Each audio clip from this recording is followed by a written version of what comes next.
Ya Allah lunakkan hatinya supaya dia bisa membayar utangnya gitu kan. Sambil tentu kita muhasabah teman-teman sekalian. Jadi kadang-kadang kita juga ini terlalu banyak terlalu pintar menyalahkan orang, tidak bermuhasabah.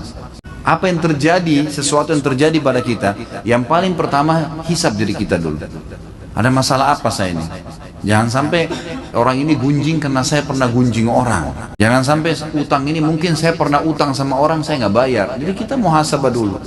Kalau kita sudah tidak temukan variabel kesalahan kita, nah baru gitu. Baru kita mungkin ini cobaan murni, bukan karena kesalahan saya. A'udzu billahi minasy syaithanir rajim. Bismillahirrahmanirrahim.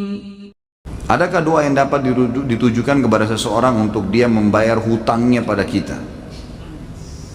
Setahu saya tidak tahu ya, ada riwayat khusus masalah ini. Yang ada riwayat itu kalau kita terlilit utang, gitu kan?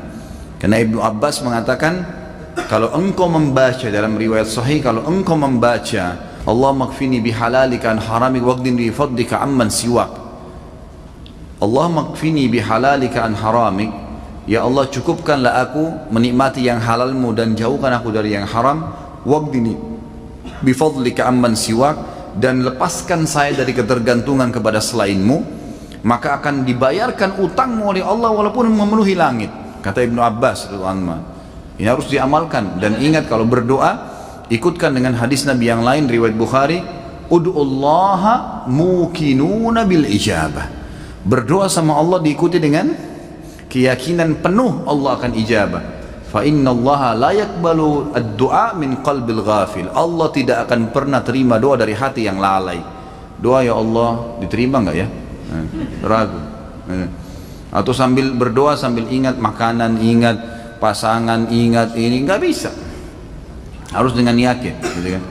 Jadi kalau doa untuk buat orang lain bayar, Allah alam yang saya tahu berdoa kepada Allah bisa, itu bukan mustahil.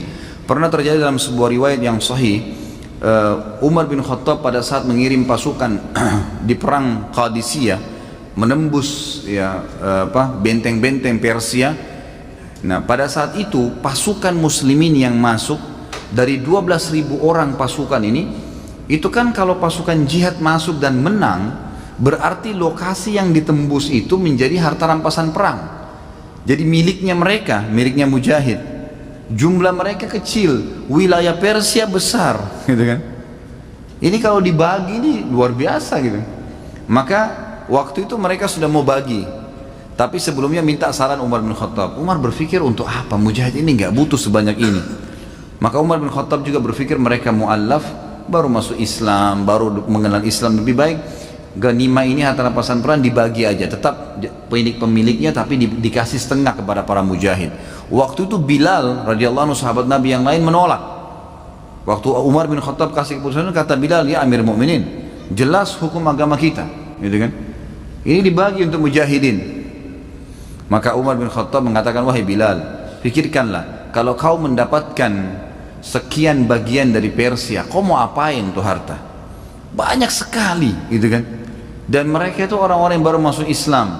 Lebih baik kamu berbagi dengan dia sambil kamu ajarkan Islam. Ini pendapat Umar. Tapi Bilal tetap ngotot, nggak mau. Kata Umar, saya pun meminta tolong kepada Allah agar melunakkan hati Bilal melalui doa malam saya. Maka Umar bin Khattab sujud berdoa kepada Allah di salat malam, ya Allah lunakkanlah hati Bilal, ya Allah lunakkan, terus begitu. Kata Umar radhiyallahu anhu, pas tiba habis sholat subuh, Bilal datang kepada saya mengatakan, saya ridho kepada hukummu hai Amir Mukminin, gitu kan? Jadi bukan mustahil berdoa, doakan ya Allah lunakkan hatinya supaya dia bisa membayar utangnya, gitu kan? Sambil tentu kita muhasabah teman-teman sekalian. Jadi kadang-kadang kita juga ini terlalu banyak terlalu pintar menyalahkan orang, tidak bermuhasabah. Apa yang terjadi, sesuatu yang terjadi pada kita, yang paling pertama hisab diri kita dulu. Ada masalah apa saya ini? Jangan sampai orang ini gunjing karena saya pernah gunjing orang. Jangan sampai utang ini mungkin saya pernah utang sama orang saya nggak bayar. Jadi kita muhasabah dulu. Kalau kita sudah tidak temukan variabel kesalahan kita, nah baru gitu. Baru kita mungkin ini cobaan murni, bukan karena kesalahan saya. Tapi kalau kita memang dasarnya ada kesalahan dulu, mintalah kepada Allah mudah-mudahan jadi pengampunan dosa. Gitu.